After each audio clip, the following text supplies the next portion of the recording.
que esté en mí para que desarrollemos. La misión de que yo esté aquí de este lado es de que ustedes aprendan. Y es mi obligación buscar los mecanismos para que ustedes aprendan de la mejor forma. Yo puedo hacer todas las ayudas que podamos, puedo darles el material, puedo darles una cantidad de videos, ejemplificarles situaciones. Lo único que yo no puedo hacer es estudiar por ustedes. Quiero empezar la clase, en primer lugar, motivándolos porque, bueno, algún atrevido, atrevida, que me cuenten de qué semestres son, porque andan un poquito perdidos en los semestres. Que me cuenten de qué semestres son, por favor, los que están recibiendo este curso, para irme acoplando ya. ¿Qué semestres son? ¿De dónde? Necesito saber de dónde me saludan, porque muchas veces mis ejemplos son en relación a otros lugares. Y finalmente, bueno, ¿cómo se escuchan? ¿Cuáles son sus opiniones, sus expectativas? Es bien, yo disfruto, créanme que disfruto esta parte de compartir con colegas. O sea, yo ahorita estoy conectado con 285 colegas. ¿Por qué? Porque esto me da la oportunidad, repitiendo lo poco que yo sé, pues transmitirlo, compartirle experiencias. Algunos dicen, ay, Elic, muy lleno de cosas en relación a contar experiencias, pero yo solo les puedo hablar de las experiencias que yo tengo. Y en lo que más tengo de esta expertise es en relación a derecho penal. Y me falta mucho y sigo en cursos, capacitaciones, seminarios, talleres en relación a derecho penal y otros, porque me desempeño como abogado litigante particular, pero también ejerzo las otras especialidades del derecho. Doy asesorías en mercantil, he dado asesorías en el Estado en derecho laboral, eh, y ejerzo el notariado. O sea, yo sí exploto, así como ustedes. Recuerden que ustedes van a recibir dentro de poco, espero que dentro de poco, 3 títulos: licenciatura en Ciencias Jurídicas y Sociales, abogados y aparte notarios. Y cada una de las 3 etapas, en el caso mío, yo las exploto. Cuando les digo las exploto, me refiero a que lo monetizo, es decir, convierto mi conocimiento en ingresos monetarios. Y la licenciatura, a través de dar clases, que encima de que me gusta dar clases, lo doy en esta vía, lo doy por otras vías particulares. Y la abogacía en las diferentes ramas del derecho. De hecho, esta semana tengo varias audiencias en procesal de familia y en penal, y el notariado, que estoy bastante cargado. Lunes es su último día para dar mis avisos. ¿Por qué lo dejé a última hora? Porque se me fue, porque tuve audiencia esta semana. Entonces, mis estimados, después de ese inicio, vamos a ver si hay alguien. Ahí está, vamos a ver. Bueno, ya empezaron a entrar. Eso a mí me agrada mucho, es el mecanismo. Estudiantes de quinto semestre, o sea, ya llevan 2 años, casi están en el ombligo de la carrera. El compañero Lester Barrios está saludando desde la zona 18, acá en la ciudad capital, donde me encuentro yo también. Eso me agrada. José Ricardo Rosales, San José Pinula. Muy bien, vamos a ver. Edna Marilena, desde Coatepeque, estamos lejitos, Edna. Y Lester, que habíamos hablado de la zona 18. Carmen Petrona Zapón Soc, quinto semestre. No nos indica de dónde. Bueno, mis estimados, vamos a sumergirnos con 300 personas conectadas al maravilloso mundo del derecho procesal penal. Bien, soy una persona bastante abierta a temas, soy muy abierto a temas, a la crítica, a mejorar en la medida que ustedes me digan. Muchas veces me dicen, licenciado, usted da la clase muy rápido. Sí, soy bastante acelerado. Esa parte sí es cierto, pero es con la finalidad de hacer activa la clase. Hoy vamos a tener algunos temitas y quiero hacer la clase dinámica, participativa. Si hay dudas, párenme en el momento. ¿Cómo lo hacen? A través así. Vamos a avanzar. Tenemos hasta las 14:15, es decir, llevamos casi los 15 minutos de pura introducción, pero es necesario. Y como les digo, el hecho de que ustedes me escriban el saludo, que se los agradezco muchísimo, me ayuda mucho a mí. Para empezar, para no sentir que estoy interactuando con un monitor. Esto no es la virtualidad. Yo adoro la informática, pero no nos debe deshumanizar. Es decir, no me debo de perder de que estoy compartiendo con mis colegas, con mis amigos, con mis compañeros, a los cuales tengo la oportunidad de compartirles algunos conocimientos. Algunos de ustedes pueden ser procuradores, algunos de ustedes pueden trabajar en el organismo judicial, Ministerio Público, PDH, PGN, las diferentes institutos de la Defensa Pública Penal, Instituto de la Víctima, diferentes entidades con los que han de tener muchísimo más conocimiento que me agradaría que compartieron conmigo. Y de igual forma, los casos que me plantean, las situaciones que me dan, nos sirven mucho para ejemplificar. Entonces, puede ser que yo no haya tocado un tema en particular y mire, eso sí se puede. El día de ayer, en la tarde-noche, que estaba dando un repaso, pero ya para examen técnico profesional, de colegas de otras universidades, les decía de que yo les voy a compartir lo que regula la ley, pero también les comparto experiencia. ¿Por qué? Porque uno va así medio cuadrado de lo que dice, eso se puede, eso no se puede, pero hay cosas que sí se pueden. Ojo, estoy hablando de cosas legales, no estoy diciendo, sí se puede porque manipulo el sistema, no. La ley permite favorecer. Cuando les habla un poquito de mi experiencia, yo me dedico básicamente, pues hoy abajo, porque ya estoy un poquito más cargado en otras áreas, pero me dedico básicamente a la defensa penal. Ejerzo las demás porque tengo una oficina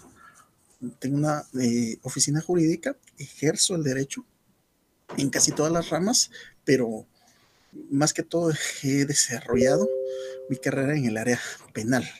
¿Verdad? En el área penal es aquello donde uno ya maneja los artículos de memoria, ya maneja los casos, ya colegas pues le hacen ciertas consultas a uno y yo sigo consultando y seguiré consultando. Bueno, vamos a mencionar algunos nombrecitos más de los que están incorporándose acá y de esta forma vamos a entrar de lleno a la clase, así rapidito. Ok, tenemos a la compañera Ashley Guadalupe Valladares. Están en quinto semestre, o sea, estamos en un quinto semestre. Qué bonita esa parte de la carrera, mis estimados. Juan Fernando Estrada, Matitlán. Me encanta el derecho penal, el derecho procesal penal, y va muy de la mano, eso lo entendí después, va muy de la mano con los derechos humanos. Yo les voy a contar en su momento por qué. Zona 6, Johnny Lorenzo Gómez, bienvenidos mis estimados. Roland Ochaeta Sosa, quinto semestre, todos estamos en quinto, qué bien. Evelyn Orozco, quinto semestre, bienvenidas. San Miguel Petacpa y Javier Guzmán Morales. Hugo Méndez, zona 1 de Misco. Miriam Elizabeth Marroquín. Fíjense que con el tema, eso sí les digo, yo soy bien abierto por este sistema porque es el único que me autoriza la U. Sin embargo, seguimos con las políticas de que no me permiten. Sé que hay colegas que lo hacen, es decir, académicos que lo hacen, pero déjenme consultar. No es que, no me pueden hablar, no soy nada lleno de cosas, pero sí soy en lo que hay que cumplir, que me regula la universidad, sí le doy cumplimiento, ¿verdad? Entonces, pero vamos a buscar mecanismos de comunicación y yo se los voy a hacer llegar. Miriam Elizabeth Marroquín, bienvenida a su clase. Y David Pérez de Jutiapa. Ahí estamos, exactamente. Vamos a aprovechar en doble vía la clase.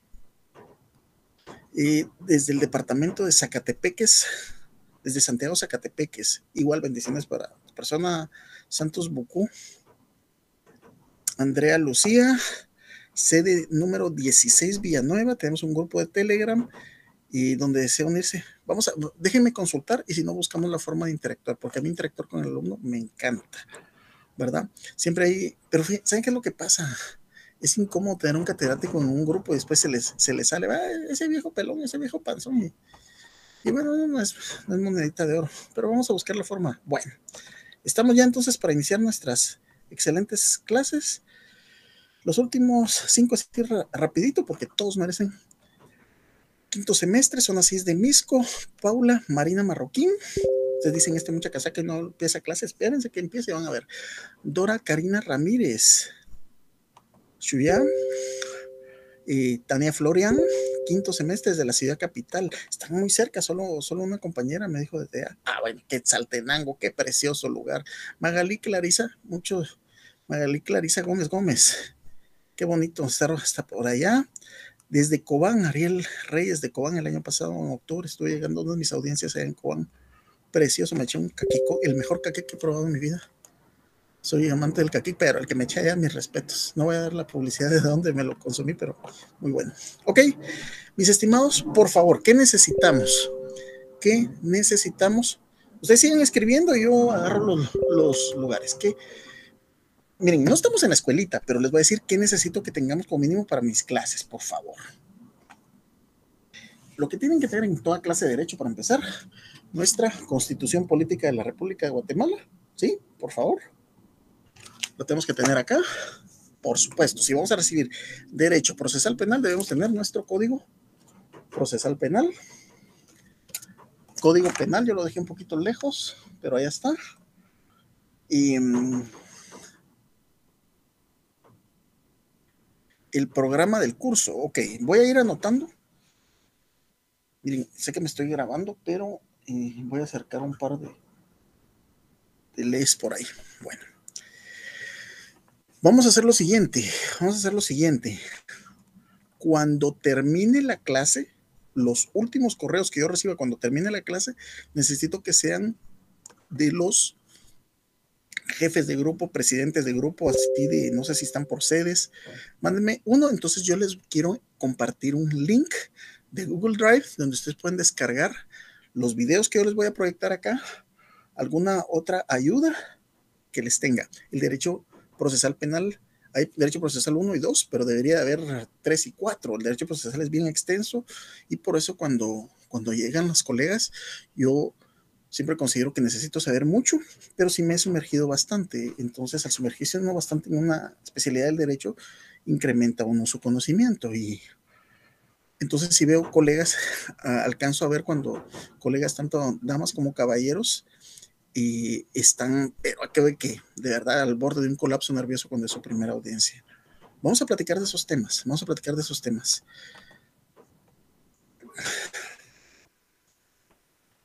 Desde Amatitlán, Raúl Cuevas y Brenda Ordóñez, sede 18. Esto se está grabando y van a decir, este link solo leyendo nombres está, pero Mauro Arellano desde Champerico. ¡Hala, qué bonito Champerico! Y desde la Reforma San Marcos, Carla Monzón, mucho gusto, Carla. Santa Eulalia, sede de 213, Francisco Silvestre Alonso, José Ricardo Rosales. Lo del programa del curso lo vamos a hacer por el mecanismo que te dije, José, con mucho gusto. Y Roland Petén, presente. Hasta Petén. También tengo ratos de no ir a Petén. Zulme Carlita Asensio, desde Jutiapa. Ok. Bueno, mis estimados, ya les dije lo que tenemos que tener y vamos a entrar de lleno. La clase de hoy la vamos a dinamizar lo mejor que puedo. Si hay dudas, síganlas colocando, pero vamos a hablar de dos temas hoy que necesito que queden. Vamos a ponerles por así una tareita, un encargo, tómenlo como quieran. Ustedes saben que ahora es un poquito difícil hacer pruebas cortas y sistemas así, pero vamos a buscar el mecanismo para hacer de esto una clase más dinámica. Voy a empezar a tocar puertas con mis amigos jueces para ver de qué forma me pueden dar un link para que nos conectemos a audiencias virtuales. Le voy a hablar, vamos a ver. Pues más que en paz, me gustaría en primera instancia. Vamos a tocar puertas con un par de catedráticos, colegas y amigos, porque ahí es donde uno ve la parte bonita de esto. Vamos a hablar hoy de dos temas: los sistemas procesales y los principios y o garantías procesales. Y lo vamos a ejemplificar, ¿ya? Y tenemos como objetivo de clase conocer los principios del derecho procesal penal. Fíjense pues, cuando nosotros decimos que una persona, miren, Esa patoja es una patoja de principios. Cuando se habla así, yo no sé si todavía se usa esa expresión, es muy de mis tiempos y de mis papás y abuelos, pero se dice que es una persona que tiene su conducta cual buena plomada de albañil. Expresiones de muy de antes, ¿verdad? ¿Qué significa esto? Los principios es la columna vertebral sobre la cual se rige esta hermosa rama del derecho como lo que es el derecho penal y en este caso el derecho procesal penal. Vamos a partir de eso. Fíjense, pues a mí siempre me encanta empezar las clases con lo básico. Fíjense, pues, ¿de dónde viene? En primer lugar, ¿en qué carrera estamos? En derecho. Le lanzo la pregunta así vamos a ver cuántos son los que hay conectados, 325 excelentes colegas del otro lado. No me lo respondan, no lo escriban, si no se me llena ahorita la bandeja. ¿Pueden contestar ustedes qué es el derecho? Bueno, hay memes que dicen que no, dame una definición de derecho sin decir que es un conjunto de normas. Lo siento, eso es el derecho, es un conjunto de normas, principios y doctrinas que regulan la conducta del ser humano en sociedad y que es lo que persigue mantener el orden social. Cuando hablamos de esa expresión orden social, yo sé que les va a sonar por ahí el nombre de Juan Jacobo Rousseau, de su obra El contrato social. Lo tuvieron que haber estudiado por ahí o de alguna otra forma, lo tuvieron que haber visto por ahí, el libro del contrato social. ¿De qué se trata el libro del contrato social?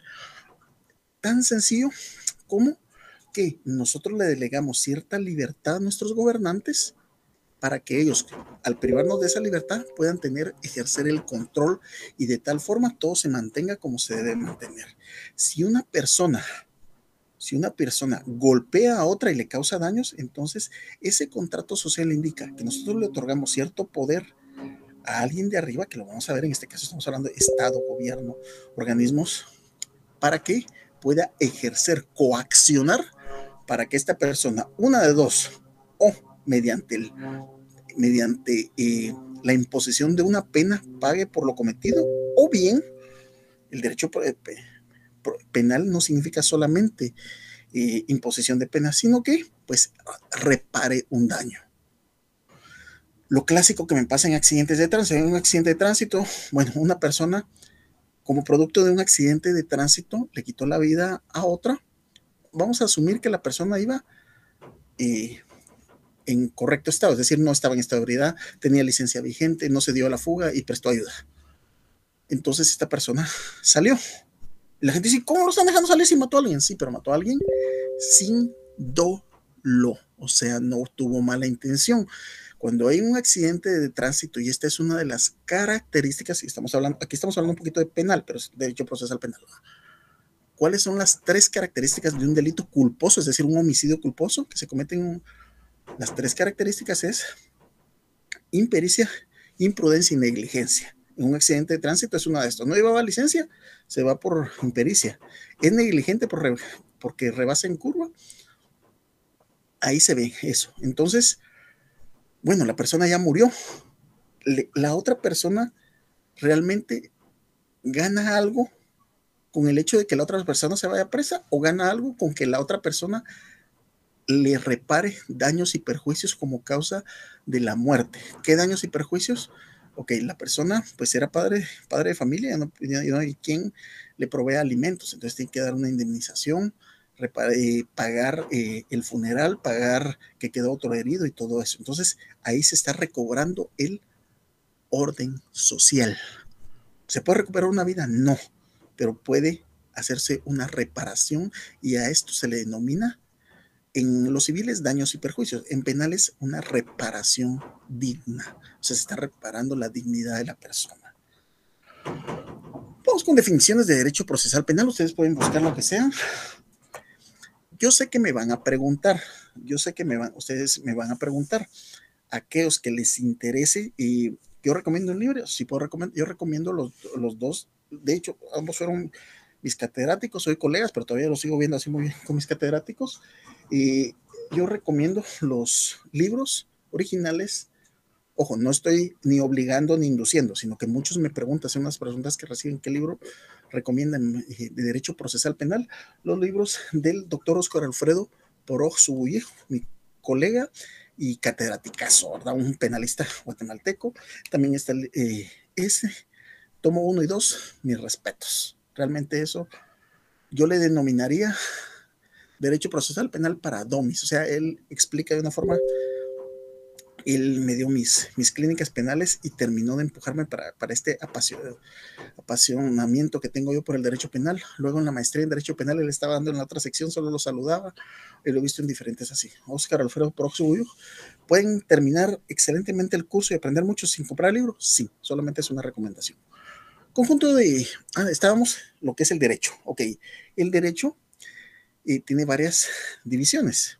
Lo que es el derecho, en primer lugar, privado y público. Ok, derecho privado es el conjunto de normas, principios y doctrinas que regulan las relaciones entre los particulares, mientras que el derecho público es el conjunto de normas, principios y doctrinas que regulan las relaciones entre el Estado y los particulares. Por eso es que el derecho penal, procesal penal, constitucional pertenecen al derecho público. Ok, lo podemos definir como el derecho procesal penal como el conjunto de normas jurídicas que pertenecen al derecho público interno que regulan las relaciones entre el Estado y los particulares, ahí estamos claros, y que posibilitan la aplicación del derecho penal sustantivo. La otra de las divisiones es derecho sustantivo y derecho adjetivo. Derecho sustantivo es la norma per se, es decir, el código penal. Quien diere muerte a una persona comete el delito de homicidio. Quien introdujere sus dedos, objetos en la cavidad vaginal o en cualquier parte del cuerpo comete violación. Esa es la norma sustantiva. Pero aquí tenemos de otro lado lo que estamos viendo, el derecho adjetivo, procesal o procedimental, que estudia los procesos para llevar a cabo. Y estas definiciones se aplican lógicamente derecho procesal civil y mercantil, derecho sustantivo, derecho civil, derecho procesal civil y mercantil es lo adjetivo. Tenemos que otra definición interesante es una rama del derecho penal, o sea, se desprende porque está el derecho penal y aquí tenemos dentro de eso su derecho procesal, mediante el cual se realiza el estudio sistemático de normas jurídicas que regulan el desarrollo del proceso penal. Miren, mis estimados, nuestra carrera nos obliga y o exige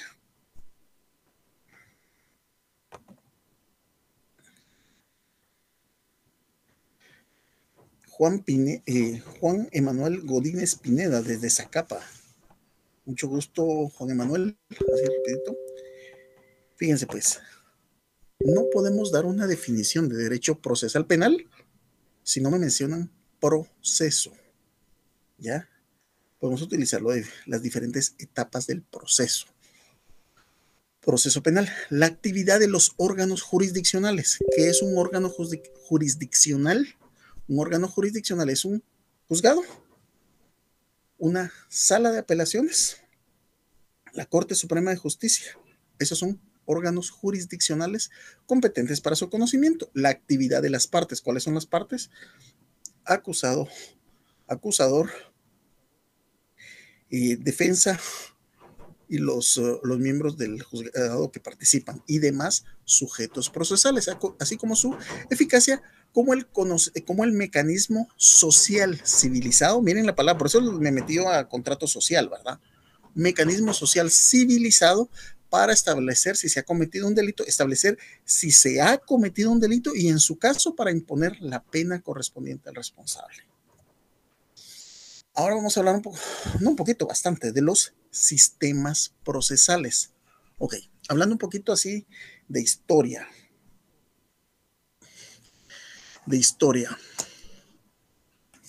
Así pregunta, ¿cuántos códigos penales ha tenido Guatemala? Pues, todavía tengo un mecanismo así como dicen, pregunta de privado. Guatemala ha tenido 5 códigos penales y esos son los penales. Dentro del procesal penal había un código procesal penal anterior a 1992, pero en 1992, por impulso principalmente del doctor Barrientos Pellecer, ex magistrado, lamentablemente, y él perdió la vida, quitándose la vida, se suicidó, solo Dios sabe qué habrá pasado por su mente. Uy, perdón, se me desactivó la cámara. Él impulsó esta modernización del proceso penal guatemalteco. Eso me hizo, en el caso mío, entrar dentro de una etapa ya con un proceso penal muy maduro, mucho más humano, que siempre van a haber correcciones, pero realmente en este caso Guatemala se adelantó incluso a México. Y en este caso es que ser realista, y para México, de haber implementado el sistema acusatorio, tendrá 3, 4 años, y fueron incluso juristas guatemaltecos a dar clases allá cómo se implementa el sistema acusatorio. Y yo les voy a hacer ciertas recomendaciones, ¿verdad? Hay ciertos reportajes en las diferentes plataformas de, de películas, como lo es Netflix, en relación a ver Presunto Culpable. Y ese ya tiene segunda parte, si mal no estoy, en relación a la aplicación del sistema procesal en México. Es muy interesante, y ahí es donde cuando uno que ejerce el derecho acá en Guatemala lo ve cómo se aplicaba en México para ese entonces, dice, no, aquí estamos re bien, eso es imposible que pase acá. ¿Pasan arbitrariedades aquí? Sí, pero no es tanto como la gente cree. Hay corrupción acá, o sea, solo porque la gente no resuelve como quieren, entonces el juez es un vendido. No, no es así, no es tan fácil. Hay lugares, lamentablemente, que sí. Entonces, un sistema procesal es un sistema que busca solucionar un tipo de problema, por ejemplo, inocencia o culpabilidad. Pero, ¿cuál es el sistema que se ocupa para esto, para el desarrollo de un proceso penal? Hay básicamente 3 sistemas. Tenemos otra definición que es el sistema procesal que concibe al juez como sujeto pasivo, rígidamente separado de las partes, y al juicio como una contienda entre iguales iniciada con la acusación a la que compete la carga de la prueba enfrentada a la defensa de un juicio contradictorio, oral y público y resuelto por el juez. ¿Cuáles son los sistemas procesales? Son 3: sistema acusatorio, sistema inquisitivo, inquisitorio y sistema mixto.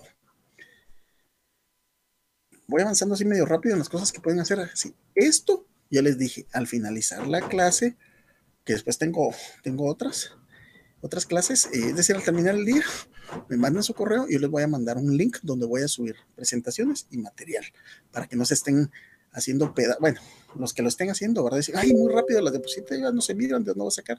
Yo se las envío, no hay problema con eso, me cae mal, yo también soy alumno, me cae mal que no me las manden, que digan que me las van a mandar y no me las manden. Yo tal vez me atraso, pero sí se las mando, mis estimados. Ok, ¿qué características tiene un sistema acusatorio? Tenemos: todo ciudadano que sea víctima de un delito posee la facultad de acusar a quien lo considera responsable. ¿Se puede hacer esto en Guatemala? Sí. El juez no procede de oficio, sino que es necesario que la víctima promueva el proceso. Pero hay casos donde un juez acá sí puede proceder de oficio. 3. El juez debe ser imparcial y su función es determinar la responsabilidad del acusado, si es culpable o inocente, siendo un jurado popular o asamblea. Esto estamos hablando de lo general, cuando hablamos de que el sistema acusatorio per se es una característica del sistema acusatorio y está hablando de un jurado popular o asamblea, está hablando al sistema que se utiliza en Estados Unidos, que es el sistema del common law, donde hay un sistema de jurados. Eso no lo utilizamos aquí en Guatemala. La sentencia no puede ser objeto de recurso de apelación. El proceso es de única instancia. Aquí en Guatemala sí hay 2 instancias. Artículo 211 de la Constitución. Déjenme revisar. Veámoslo, no me crean, no me crean. Que tenemos 2 instancias en Guatemala.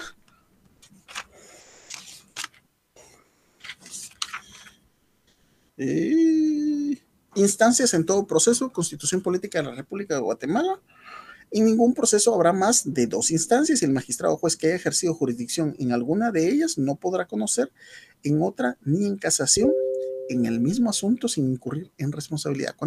¿Cuántas instancias existen en el proceso penal? En todos los procesos en Guatemala, pero aquí estamos hablando del penal, son dos instancias, artículo 211 constitucional, también tiene su fundamento en la ley del organismo judicial. Entonces, yo voy haciendo mis anotaciones. Ojo con esto, tenemos 340. Por favor, no se me confíen de que yo solo voy a preguntar de las preguntas que tienen por ahí. No, yo voy a preguntar de lo que yo estoy compartiendo con ustedes. ¿Puedo hacer yo la pregunta cuántas instancias y su fundamento? Sí, sí lo puedo preguntar porque estoy explicando en clase.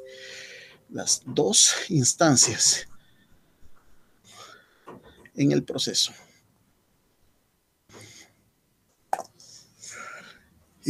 Durante el desarrollo del proceso, el acusado permanece en libertad. La privación solamente ocurre si se emite una sentencia condenatoria. Tampoco es del todo cierto. Los que están en prisión no es gente que solo que esté condenada, sino que el artículo 259 del Código Procesal Penal, fíjense pues, busquen su Código Procesal Penal, ábranlo por favor, así que se les peguen las páginas y vean lo que regula la ley. Y ustedes me dicen, fíjense, pues el artículo 259 del Código Procesal Penal regula, ok, se podrá, no dice se deberá, dice 259 Código Procesal Penal, se podrá ordenar la prisión preventiva después de oír al sindicado, cuando medie información sobre la existencia de un hecho punible y motivos racionales suficientes para creer que el sindicado lo ha cometido o participado en él. Vean lo que dice el segundo párrafo, lo utilizo yo siempre en mis audiencias de primera declaración. La libertad no debe restringirse, sino en los límites absolutamente indispensables para asegurar la presencia del imputado en el proceso. ¿Se cumplirá eso en Guatemala? Ahí lo vamos a ir viendo. Existe una igualdad procesal, tanto el acusador como el acusado poseen los mismos derechos y obligaciones. Digamos que en lo escrito sí, en la realidad ya es otra situación. Se considera que el fin del proceso es garantizar el interés privado del acusador que se ha visto afectado por la comisión del delito. El desarrollo del proceso se realiza conforme a los principios de oralidad y publicidad. Seguimos con el acusatorio. Ok, esas son características del acusatorio. En esencia, en un sistema acusatorio, la víctima es la encargada de formular la acusación y probar la responsabilidad del acusado, mientras que la función del juez, aquí hace referencia a un jurado popular, haciendo analogía al sistema del common law, sistema anglosajón, es la de determinar de forma imparcial si el acusado es culpable o inocente. La separación de las funciones de investigación, acusación y juzgamiento. El juicio que se desarrolla es oral y público. Eso sí se cumple acá. Vamos ahora con el sistema inquisitivo. Vamos a leer algunos correitos de los compañeros acá.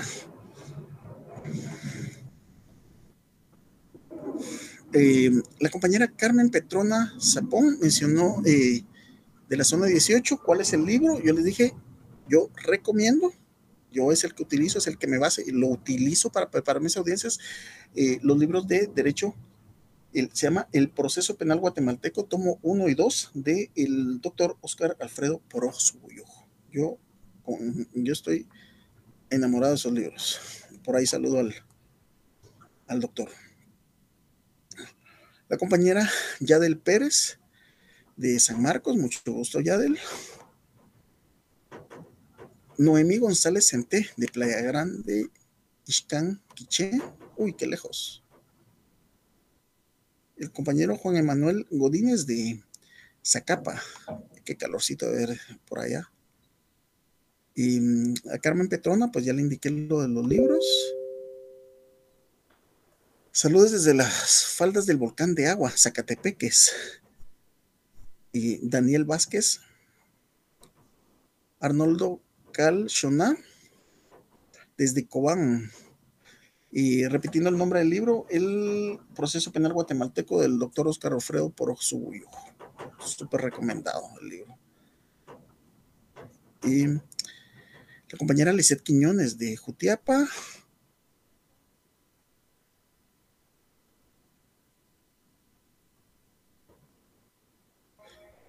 Raúl Estrada, yo voy al final, me mandan un link, yo los voy a subir, voy a subir las diapositivas a un espacio del Drive de esta clase y así todos tienen acceso a eso, las diapositivas. Y la compañera Beverly Jerónimo de El Chol Baja Verapaz, Santa Cruz. Bueno, sigamos con la clase.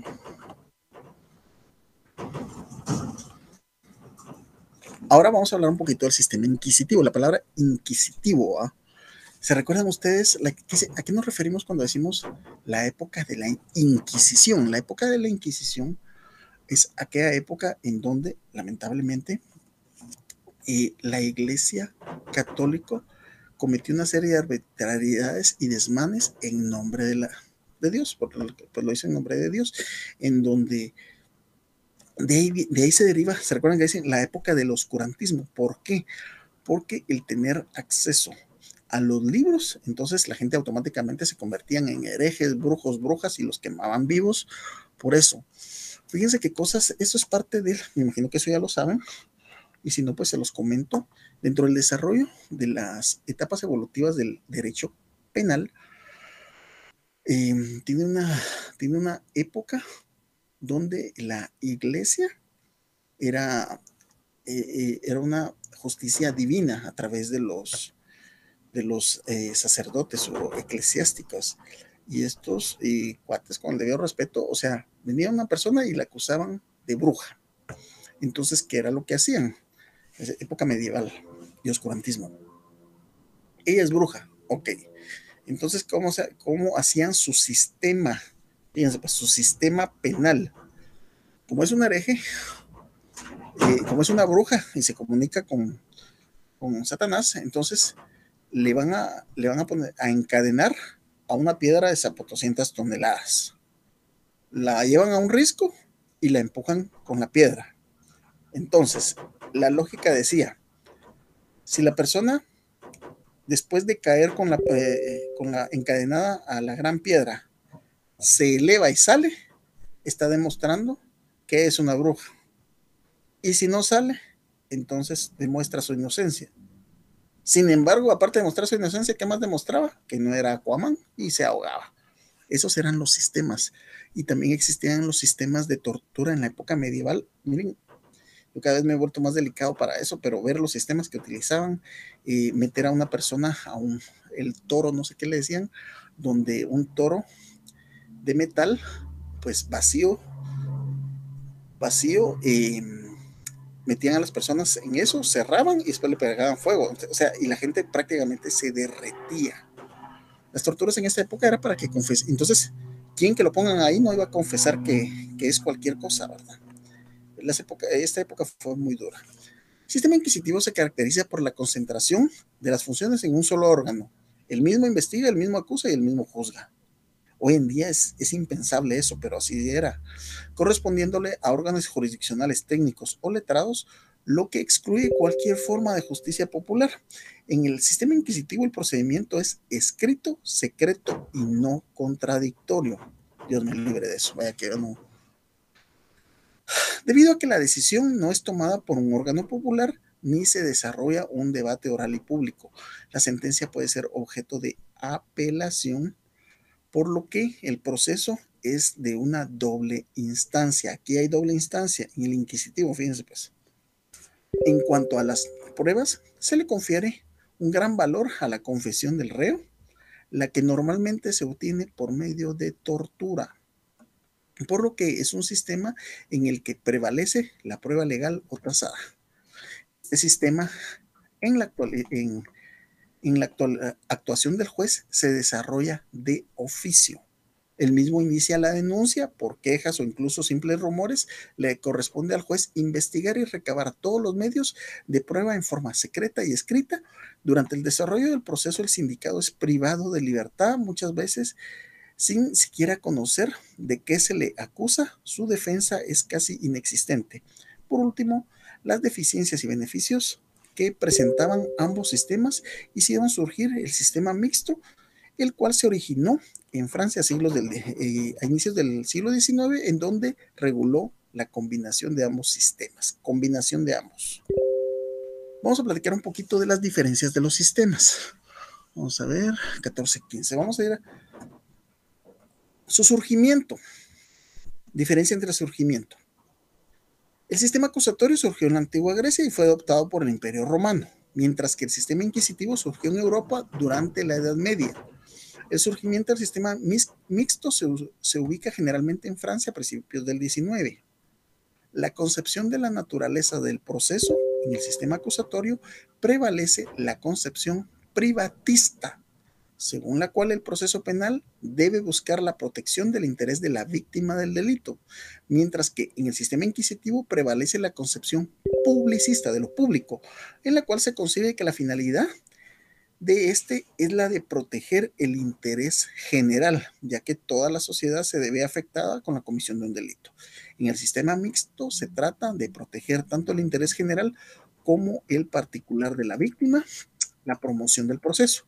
El sistema acusatorio, el proceso se impulsa a instancia de la víctima, principio dispositivo, mientras que en el sistema inquisitivo el mismo es impulsado de oficio. Desempeño de las funciones dentro del proceso. Vamos avanzando un poquito más rápido. Todavía queda un periodo.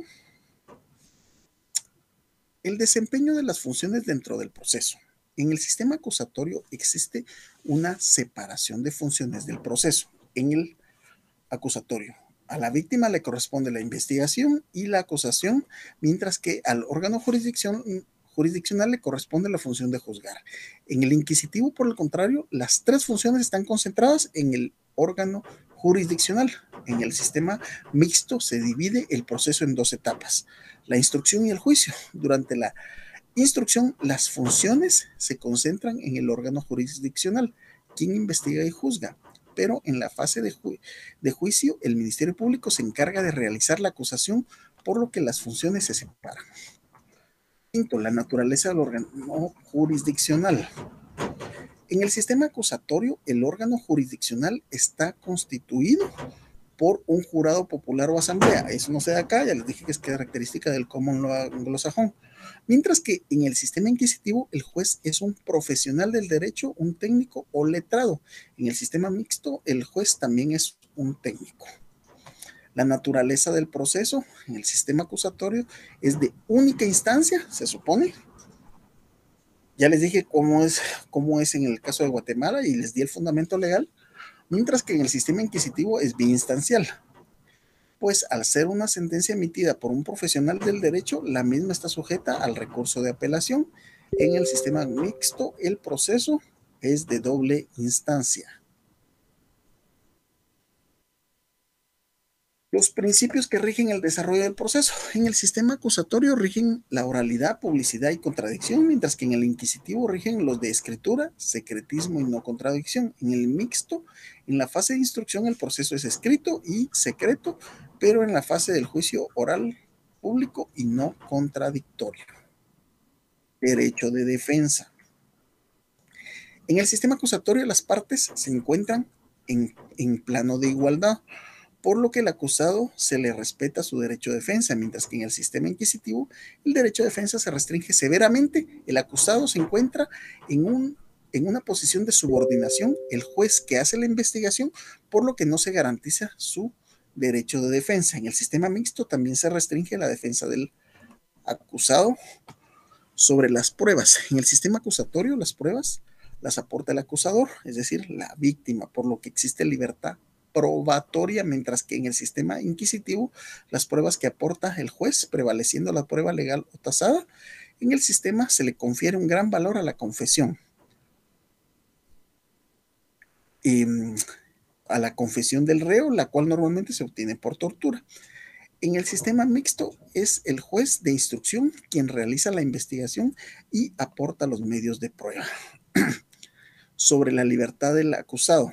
Esto es muy importante, mis estimados, y Alex acabó de leer algo sobre la prisión preventiva. Sobre la libertad del acusado. El sistema acusatorio, el sindicado permanece en libertad durante el desarrollo del proceso. Así debería de ser, pero no siempre es así. Solo cuando se emite una sentencia condenatoria se le priva la libertad. Aquí, esta semana, no, fue la semana pasada, una persona me dio el dato que hay 26,000 privados de libertad. de los cuales el 55% son hombres, 45% son mujeres. No está tan diferente, ¿verdad? Mientras que en el sistema inquisitivo el acusado queda restringido de su libertad individual desde el inicio del proceso. Hay muchos casos aquí que así son. En el sistema mixto el acusado también queda privado de su libertad desde el inicio. Bueno, me fui un poquito rapidito ahí porque para mí es importante que analicemos la siguiente pregunta. Y la pregunta es,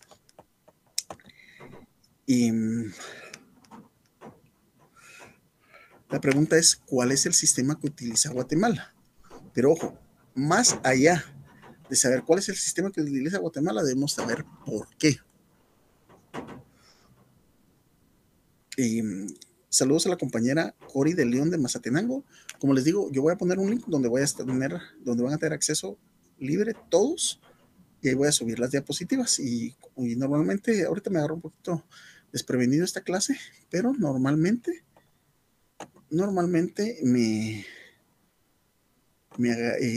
voy subiendo así por adelantado.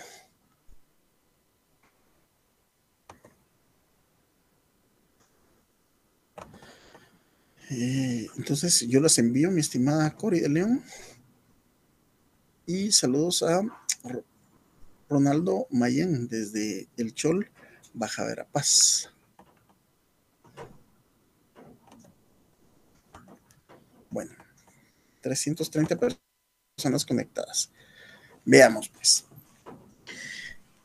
Fíjense que ayer que platicaba dándoles preparación para privado a unos alumnos sancarlistas, me decían, ¿cuál es el que aplica a Guatemala? El acusatorio. Yo siento que acá mis estimados, la carrera que ustedes escogieron, una carrera muy bonita, muy interesante, muy lucrativa para los que les interese esto. Sí lo es, solo que hay que saberlo manejar. Esta carrera es muy bonita, pero es una carrera que exige mucha actualización y exige pensar. Yo sé que todas las carreras lo exigen, pero el derecho en particular necesita mucho análisis en el sentido que, bueno, ya vimos las características de un sistema, del otro, y más o menos algunas del mixto. En base a mi experiencia y en base a lo que dicen algunos autores, aunque no está muy bien establecido, para fines de examen yo les indico que tenemos que manejar que Guatemala maneja un sistema mixto. ¿Por qué? Porque podemos decir que es un sistema acusatorio, pero todavía tiene muchos vestigios del sistema inquisitivo. Les voy a poner un ejemplo, no tengo el fundamento ahorita a mano y no quiero perder el tiempo en eso. Les pongo un ejemplo. O sea, hay un contradictorio. Aquí está la defensa, aquí está la fiscalía, y en una audiencia intermedia viene y realmente se le convence. Cuando les digo se le convence, lógicamente es que es a través de pruebas al respetable fiscal, mientras ese periodo de investigación, y se le dice, mire, efectivamente, a él le encontraron este vehículo, pero él lo compró de buena fe, no es que él lo estuviera, bueno, entonces vamos a desistir. Entonces ya no vamos a seguir con la investigación, ya no vamos a acusar y nos vamos a ir por otra vía. Ok.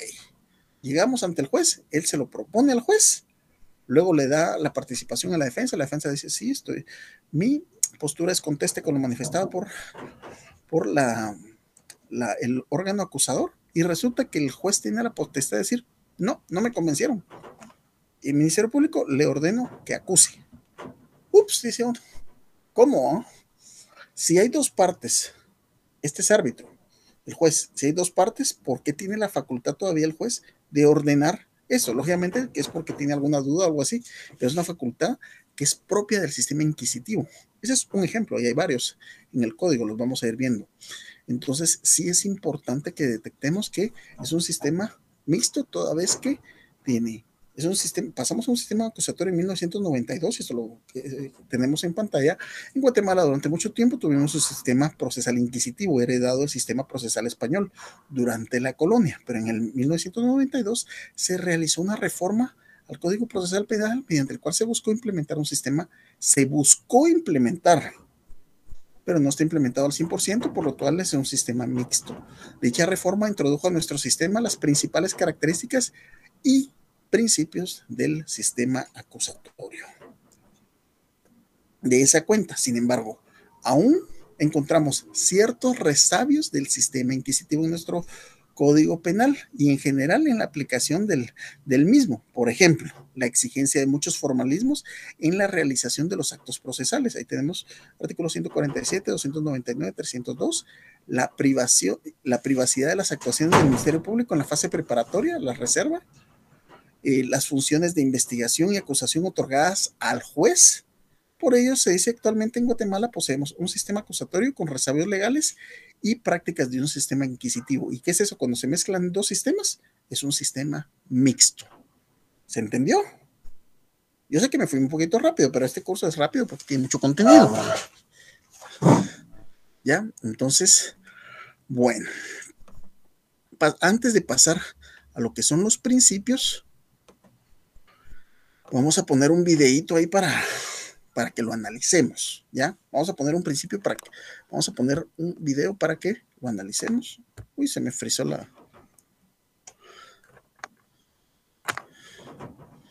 Ok, solo estoy reconectando la cámara y vamos a poner un video.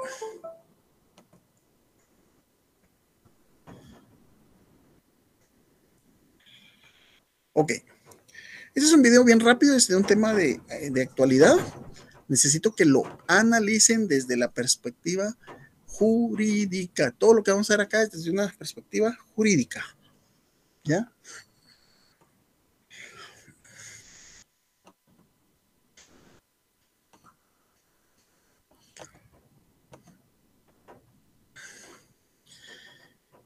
Actualicemos qué es lo que está pasando acá.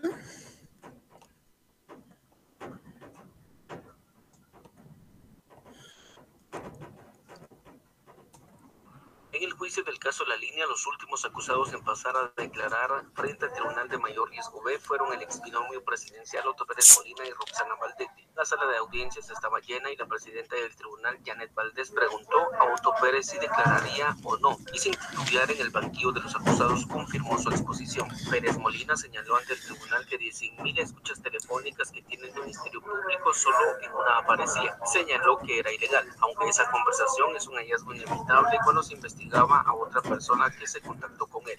Intercepciones telefónicas, 100.000 escuchas.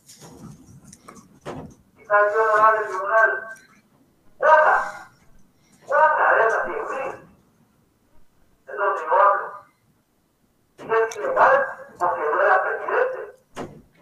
El exmandatario expuso que no tuvo injerencia en la Superintendencia de Administración Tributaria y los nombramientos y destituciones dependieron de las metas de recaudación y no de control, como lo hace ver la Fiscalía Especial contra la Impunidad. Otro argumento de defensa del expresidente fue que el caso La Línea fue armado por Tel Maldana, quien era fiscal general en 2015. Pero no, el caso de Tel Maldana es presidenta del país y eso no se vale para nada. Lo peor que puede tener un país, hablan de corrupción, hablan de muchas cosas, pero lo peor que puede tener un país es una justicia que no es pronta y que no es cumplida. Valdetti coincidió en que el caso fue organizado por Aldana y también resaltó que solo una escucha telefónica la incrimina y que esa conversación también fue ilegalmente agravada. Expuso que de aduanas no sabía procedimientos y por lo tanto no tuvo injerencia en la SAT. Más adelante, Valdetti empezó a responsabilizar de la corrupción en el sistema aduanero a Salvador González y Juan Carlos Monzón. González alias Eco, que él le presentaba unos cuadros a Juan Carlos Monzón, era lo derivado de las famosas colas. Yo pensé, cuando decían colas, pensé que era una cola como la que hoy cargo puesta. Después entendí que eran cobros que hacía por agilización de trámites, porque la dice la misma imputación. ¿De qué trámites estamos hablando? Yo no sé de qué trámites porque no he trabajado en la aduana. Valdetti aseguró al tribunal que no podrán probarle que se enriqueció ilegalmente y que cometió asociación ilícita. Con imágenes de Carlos Hernández y María René Gaitán, reportó Edwin Pitán. Bueno, aquí es, mis estimados, donde le damos doble clic a la carpeta, ya saben cuál. ¿Por qué? Vamos a platicar sobre principios y garantías procesales, ¿ya? Y vamos a utilizar este tema, este caso paradigmático que tenemos en Guatemala Vamos a ver. Para ejemplificar algunas situaciones. Para mí su opinión es muy importante. Respeto la opinión de cada uno. Espero que respeten también la mía, porque estamos, de la forma que mejor podemos hablar es dialogando, abriendo un pequeño foro acá. Oportunamente quiero darles acceso a otras plataformas mías donde tengo algunos videos y situaciones donde es más amplio para poder discutir, conversar, realizar un foro. Pero ahorita que estamos en derecho procesal penal, tenemos que hacer un análisis. Ok, fíjense, pues, miren la pregunta que les voy a hacer. Y yo les digo, cuando les hago este tipo de preguntas y análisis, hay algunas cosas que sí son de criterio, pero otras cosas no. Fíjense, pues, miren la pregunta que les voy a hacer. Necesito que lo analicen, necesito que tengan las leyes que les dije. ¿Se recuerdan que les dije? Constitución Política de la República de Guatemala, Código Procesal Penal, Código Penal, Ley del Organismo Judicial y algo que se me había olvidado es, por favor, la Convención Americana de Derechos Humanos, conocido como Pacto de San José. Eso lo tienen que tener a la mano en mis clases, por favor. Del artículo 1 al 23 se contienen las garantías procesales. Veamos que es una garantía, está garantizado. Si algo dice, mire, eso está garantizado, es que está seguro, son seguridades que el Estado otorga dentro del proceso penal. Está garantizado, garantías, que las cuales se deben respetar. Creo que cambié de cámara. Vamos a ver.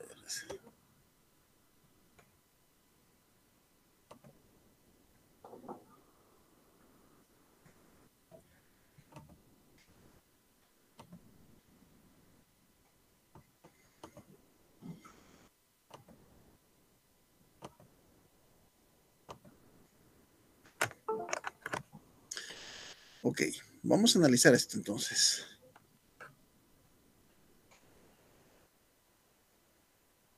Ahí estamos. Sí. Dentro de este análisis les voy a hacer la pregunta. Fíjense, pues, es una pregunta jurídica, académico-jurídica.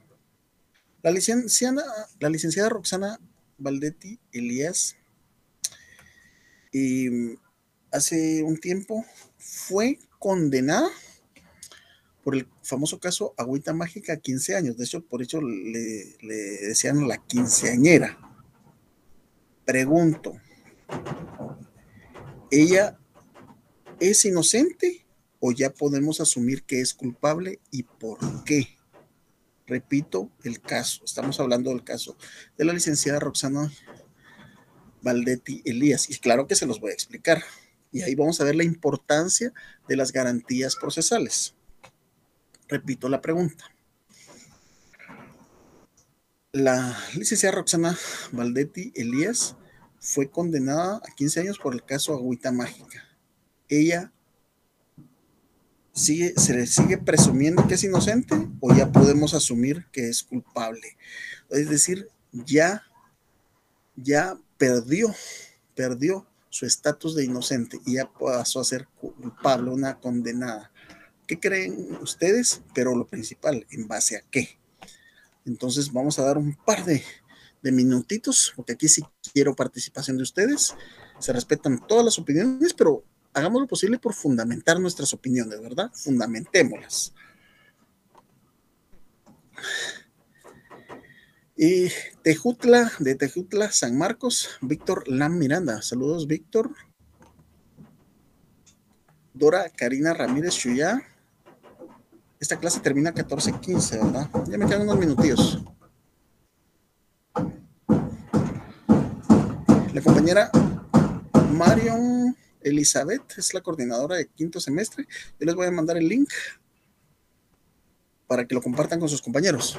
Lo hago al final del día o mañana temprano. Desde San Pedro, Zacatepeques, Delia Sabón Félix. Bueno, quiero sus opiniones. ¿Es inocente o todavía es culpable? Ok. Roland Alberto Chaeta. Si fue condenada, ya es culpable. Vamos a ver otras opiniones.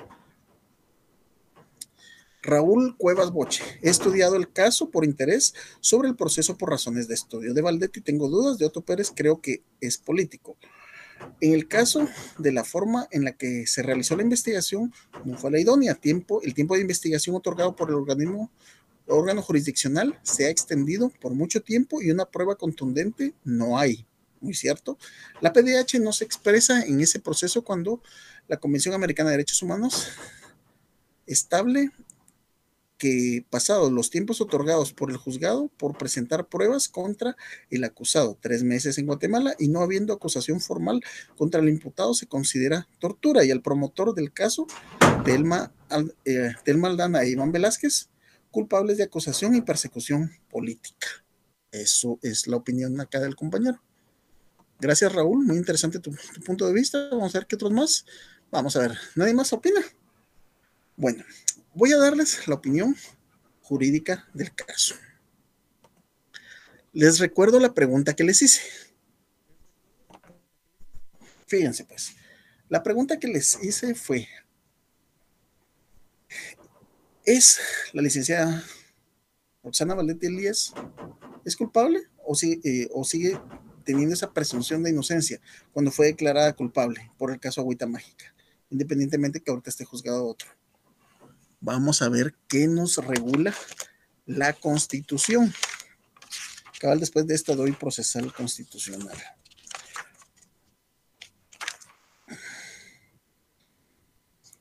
Fíjense pues, por favor ubíquense en su artículo 14 y analicémoslo.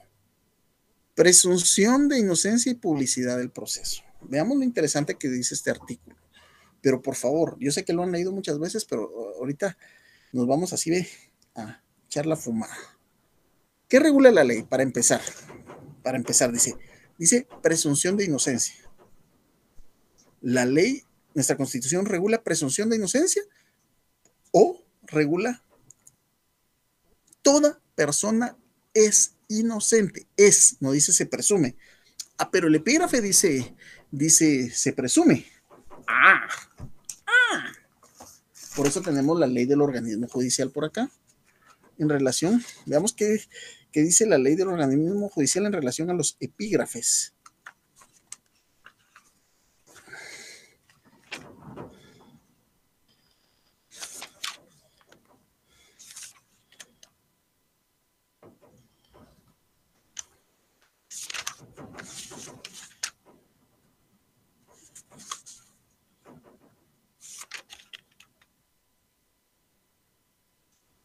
¿Se recuerdan que les dije que había una segunda instancia? En el artículo 148 habla en relación a la segunda instancia en el código.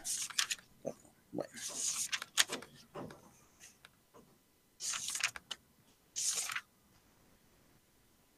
Perdón, lo perdí acá.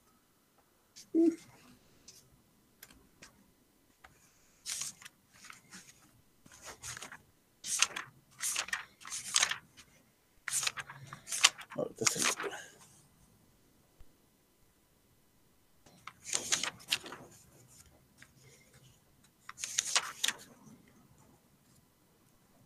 Permítame. Ok, estamos en esto. Estamos en el artículo 14.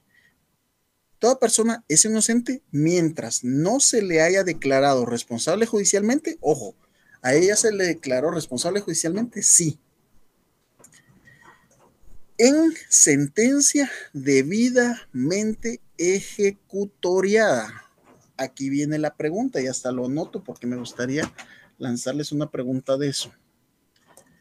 Artículo 14, Constitución Política de la República de Guatemala. ¿Qué significa debidamente ejecutoriada? ¿Qué significa eso? Para los que participaron y me dijeron así, ya está condenada, es culpable. Vamos a leer otras opiniones acá. Busquen en internet, diccionario jurídico, qué significa debidamente ejecutoriada. Por supuesto que se los voy a explicar y vamos a ver otras opiniones. Mauro Arellano, en mi opinión, ya es culpable porque fue condenada. No dijeron acusado que es muy diferente. Ah, bueno, pero ¿qué regula nuestra Constitución? Toda persona es inocente hasta que no ha sido declarada culpable en una sentencia debidamente ejecutoriada. ¿Y qué significa algo debidamente ejecutoriada? En pocas palabras, mis estimados, es que ya que sea una sentencia firme, que ya no quepa ningún recurso. Y esa sentencia va apenas por apelación o apelación especial, no recuerdo cuál fue lo que metieron, y después sigue casación. Cuando ya llegue al último recurso que ya no quepa, ahí está firme. Ahí pierde su condición de inocencia. Veamos eso, pues, veamos eso, por favor. No lo digo, no es mi opinión, es lo que regula nuestra Constitución, que es la ley suprema de un Estado. Es nuestra ley superior. Entonces, nuestra opinión no debe ser en base a lo que queramos o creamos. Es en base a nuestra exégesis, que es la ciencia de la interpretación de lo que regula la ley. Ah, pero de plano que aquí no se trata que de plano que sí. Aquí nosotros somos juristas. Nosotros somos juristas y un jurista se dedica al desarrollo o interpretación de la ley. ¿Sí? Somos juristas. Entonces debemos de darle la interpretación a esto. Si estamos refiriéndonos a ella, porque es un caso bien conocido, ¿verdad? Es un caso bien conocido. ¿Será que es lo mismo cuando nos estamos refiriendo a una persona que dicen presunto violador y lo llevan por un pasillo y la policía lo exhibe como que se puede exhibir a una persona en estos casos? ¿Qué regula la ley si se puede exhibir a una persona? Veamos qué dice nuestra Constitución de eso.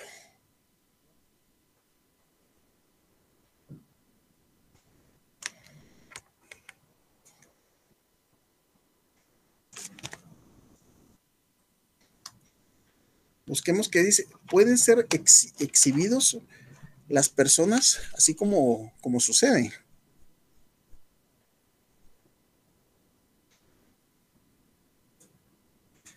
Vamos a ver otras. Vean eso y véanlo en la Constitución. Vamos a ver otros. Entonces, desde mi óptica, no se ha desvanecido su condición de inocente porque no ha sido debidamente ejecutoriada. Entonces, ahí no nos podemos, pero de plano que sí, de plano que no, les estoy dando el fundamento. Inocente en relación a que no se le ha dado sentencia condenatoria. En el caso de Agüita Mágica ya se le dio sentencia condenatoria a Edgar González de San José Pinula. Sin embargo, esa sentencia no ha sido debidamente ejecutoriada. Y fíjense, busquen qué significa ejecutoriado, que ya no le cabe ningún recurso, ya no es susceptible de ningún recurso. Eso significa debidamente ejecutoriada. Ok, vamos con... Del artículo 1 al 23 contiene las garantías procesales, principio de legalidad. Cuando hablamos del principio de legalidad, el alemán Johann Anselm von Feuerbach, repito, Johann Anselm von Feuerbach fue el creador de el aforismo nulla poena sine lege. Repito, nulla poena sine lege. No hay pena sin ley anterior. Es decir, vamos a ver, si yo fuera legislador, ¿qué ley pondría? Yo pondría la ley antirreggaetón. Entonces, si digamos que yo tuviera junto con mi bancada y pudiera crear esa ley, que sí lo haría, por cierto.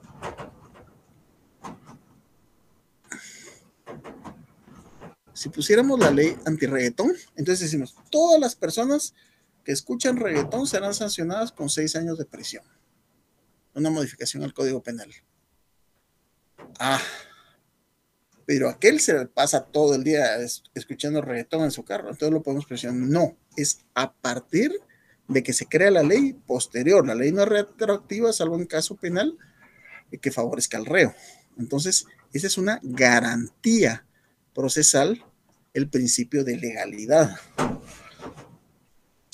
El principio de legalidad lo vemos artículo 1 y 2 Código Procesal Penal, artículo 17 Constitución Política de la República de Guatemala, que regula el artículo 17. No hay delito ni pena sin ley anterior. Esto viene desde hace siglos.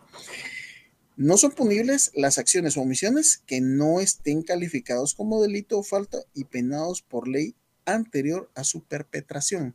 Y aquí nos estamos refiriendo básicamente a el principio de legalidad en materia penal.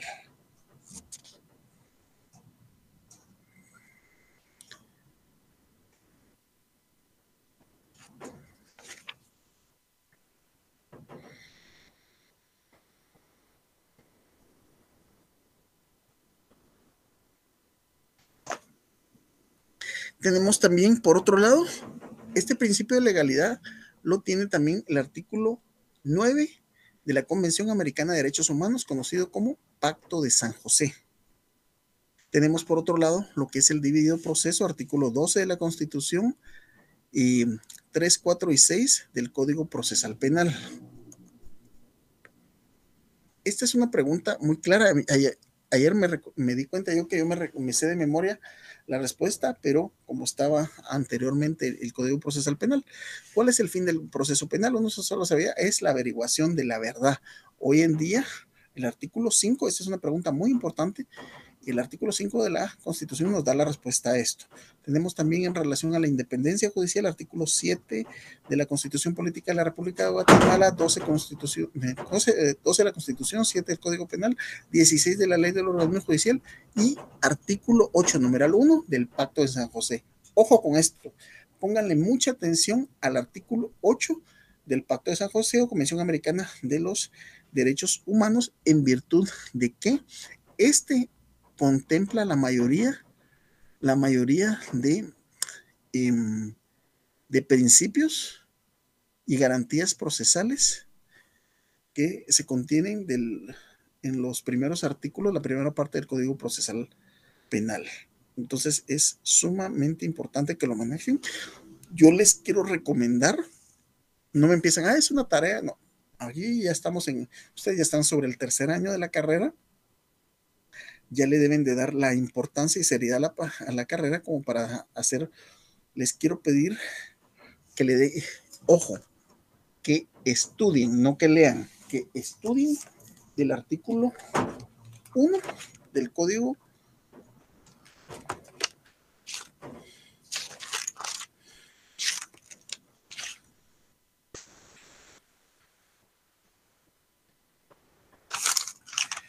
siquiera del 1 al 150, por favor, estudienme los artículos del Código Procesal Penal, concorden lo que tienen que coordinar con Constitución Política de la República de Guatemala, Ley del Organismo Judicial, Código Penal y Código Procesal Penal, tienen que estar concatenados, así como se los estoy enseñando acá. Recuerden que hablamos de la presunción de inocencia. Artículo 14 del Código de la Constitución Política de la República de Guatemala también se encuentra en el Pacto de San José. Perdón, no me quería levantar. No tengo acá mi Pacto de San José, perdón, no me quiero levantar, ya estamos en los últimos. Y, por favor, necesito que me hagan esto que está acá, que es lo que vamos a empezar a hablar la otra semana. Necesito que me hagan esta investigación. Fíjense, pues, hay un curso que uno recibe que se llama Teoría General del Proceso. A mí me encanta y me imagino que los que han sido mis alumnos, pues si no les gusta estudiar no les va muy bien, porque para mí es un curso importantísimo. ¿Por qué? Porque es la base precisamente para entender los procesales. Hay algunas personas que se empiezan a complicar la vida cuando empezamos con cursos procesales, pero ¿qué es lo que pasa?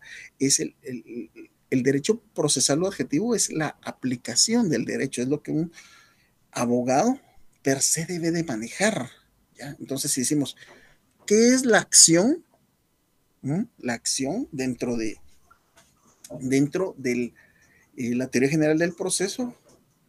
Después de eso tenemos qué es la acción penal, artículo 24 Código Procesal Penal, cómo se clasifica la acción penal, qué es una medida desjudicializadora, cuáles son las medidas desjudicializadoras y cuáles son los requisitos para las medidas desjudicializadoras. No se compliquen la vida con esa palabrita. Esto es de suma importancia, porque fíjense que en esto más la aplicación. ¿Se recuerdan que vieron los elementos positivos y negativos del delito dentro de lo que es la teoría del delito en penal 1? Esto es, yo lo considero que es a lo que se dedica un abogado, que se dedica al ejercicio de la defensa en su 90%, a desjudicializar o a determinar si hay o no delito en algo. Entonces, necesito que hagan esta investigación. Definición de acción en general, no en tema penal. ¿Qué es la acción penal? ¿Cómo se clasifica? Tiene 3 clasificaciones. Esto los estoy poniendo a estudiar. ¿Por qué? Es más fácil que usted le den una buena estudiada para que cuando la otra semana ya entramos más fuerte al contenido. ¿Por qué? ¿Se recuerdan que dijimos cómo se clasifica la acción penal del artículo 24?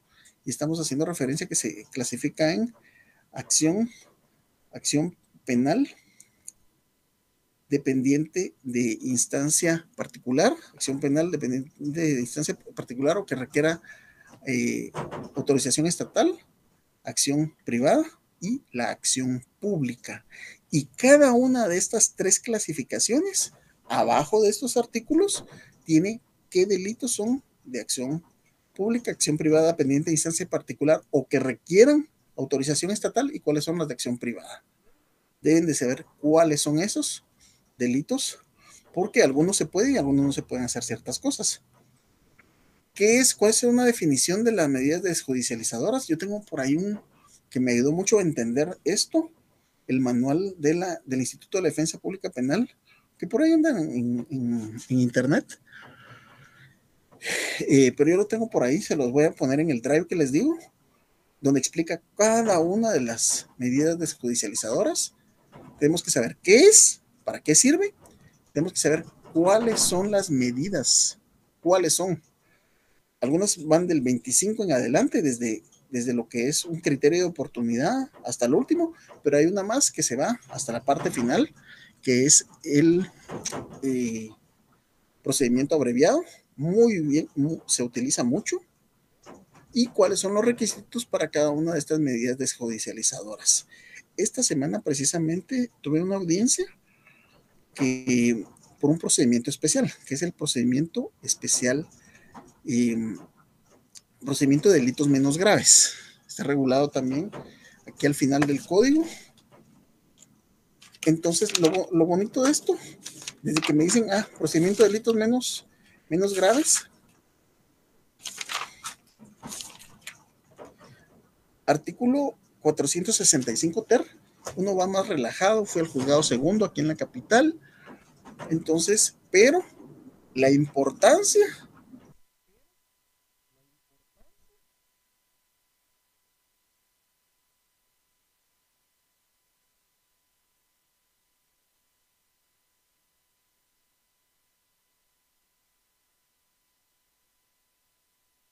anteriormente un criterio de oportunidad. ¿Y cómo se hace para demostrar eso? ¿Cómo se hace para demostrar que una persona haya o no haya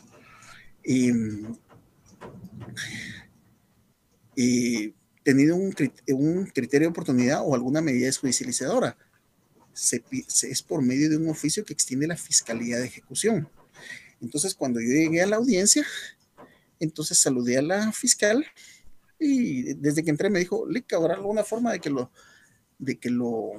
busquemos una salida alterna? Y eso va de la mano con la definición de medida judicializadora, que es darle una solución alterna. ¿Por qué? Desde que decimos que son delitos menos graves, estamos indicando que son delitos que no afectan tanto a la sociedad, como un asesinato, como un caso de extorsión. Entonces, eso no puede ser desjudicializado. Estamos hablando, en este caso era un tema de uso de documentos falsificados. Entonces, un tema de uso de documentos falsificados, pues si bien es un delito, pero no es tan grave. Entonces buscamos una salida alterna. Pero me dice, Lick, pero fíjese que ellos, los de la fiscalía, se meten a su computadora, no sé exactamente, pero ellos presionan un par de botones y imprimen eso.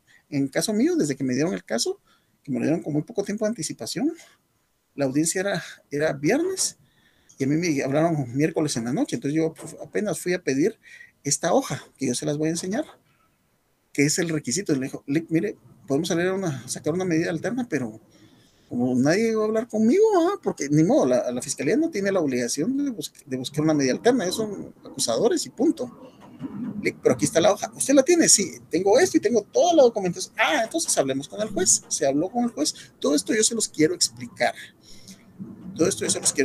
Algunos pueden decir, usted se mete mucho a eso, pero a mí no me gusta. Penal, no me voy a dedicar a penal. Yo siempre les he dicho, mis estimados, en estos últimos 2 minutos, que cuando ustedes, Dios mediante, se gradúen, y espero que sea dentro de muy poco,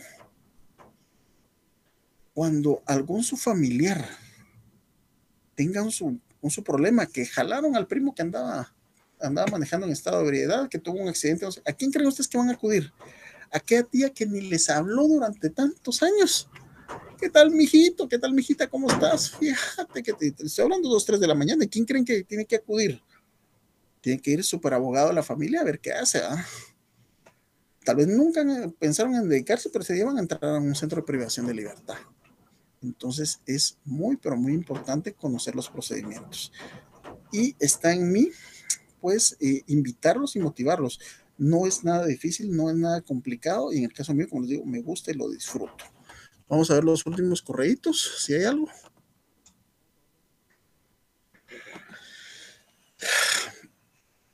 Raúl Estuardo Cuevas, hay sentencia condenatoria, no hay sentencia definitiva aún, así que sigue siendo presuntamente inocente. En el caso Lago de Matitlán, sigue siendo inocente. La Constitución dice inocente, no presuntamente inocente. ¿Sí? Utilicemos la redacción de nuestra Constitución, no es lo que yo quiera o crea. Es cuando ya se han terminado todos los trámites. Eso debemos de mejorarlo, es cuando ha sido debidamente ejecutoriada, cuando ya no cabe más recurso, Mauro Arellano. Se olvidó mencionar en el caso de Raúl Cuevas, que está usando el diccionario jurídico del licenciado Garnica, ¿ok? David Pérez Alejandro, es la sentencia que ya no admite recurso alguno y se puede exigir el cumplimiento incidental o iniciar demanda ejecutiva en su caso. O sea, ya no cabe recurso alguno. David Pérez Alejandro. Y ley del organismo judicial 153, sentencias ejecutoriadas, se tendrán por sentencias ejecutoriadas las sentencias consentidas expresamente por las partes, se consiente cuando ya no se impone algún recurso. Las sentencias contra las cuales no se interponga recurso en el plazo señalado por la ley, y las sentencias de las que se ha interpuesto recurso, pero ha sido declarado improcedente, o cuando se produzca caducidad o abandono. Muchas gracias, David Pérez Alejandro. Y ahorita empiezan a mandarme los recursos de los que son encargados de grupo o encargados de clic. Ahorita me llegó el de Juana Pérez. Mis estimados, pues manténganse al día en los temas. Vamos a ver porque podamos acudir a algunas audiencias virtuales. Vamos a hablar con algunos colegas. Mis estimados, les agradezco la confianza, les agradezco el tiempo. Yo ni siento esto, tengo que parar porque sé que tienen más clases. Así es que tienen el correo para las comunicaciones, consultas, estoy abierto. Lo de los grupos no lo permitieron. Y consulten ustedes a sus autoridades y se darán cuenta. Yo no soy cerrado, pero sí soy cumplidor de lo que me exige mi universidad. Mis estimados, bienvenidos a la clase más, de verdad, más chilera que van a tener este semestre. Espero, me tengo que esforzar por hacerlo y estoy abierto a las críticas. Lo que tengamos que mejorar, lo mejoramos. Lee que hay mucha teoría, mire, pásenos con anticipación las diapositivas, le entramos.